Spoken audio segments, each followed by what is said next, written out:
കാണുന്ന സാധനത്തിൻ്റെ പേരാണ് ഉക്കാലി. നിങ്ങൾ എത്ര പേര് ഈ ഉക്കാലി കഴിച്ചിട്ടുണ്ട്? നമ്മൾ നമ്മൾ ചീനിപ്പൊടി വെച്ചുണ്ടാക്കുന്ന ഒരു വിഭവമാണിത്.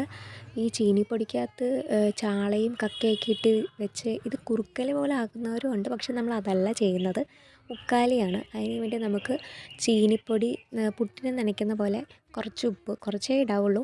പിന്നെ കുറച്ച് തേങ്ങ, ആവശ്യത്തിന് വെള്ളം, പിന്നെ 2 ഏലക്കയൊക്കെ ഇട്ട് നന്നായിട്ട് പുട്ടിൻ്റെ പരുവമൊന്ന് ആക്കി എടുത്തിട്ട് ഇഡ്ഡലിക്കുട്ടകത്തിൽ വെച്ച് ഒരു അരമുക്കാൽ മണിക്കൂർ നമ്മൾ സ്റ്റീം ചെയ്തെടുക്കണം. നമുക്കിതേ ചീനിപ്പൊടിക്കകത്ത് കുറച്ച് അരിപ്പൊടിയും കൂടെ ചേർത്ത് കഴിഞ്ഞാൽ നമുക്ക് പുട്ടാക്കി എടുക്കാം.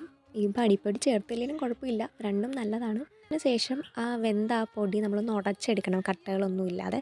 എന്നിട്ട് ആവശ്യത്തിന് ശർക്കര ഇട്ട് നന്നായിട്ട് മിക്സ് ചെയ്തെടുക്കുമ്പോൾ നമ്മുടെ ഉക്കാലി റെഡി. അപ്പോൾ ഇഷ്ടപ്പെട്ട എല്ലാവരും ട്രൈ ചെയ്ത് നോക്കുക. അപ്പോൾ ഇന്ന് ഇത്രയൊക്കെയുള്ളൂ വീഡിയോ. Thank you.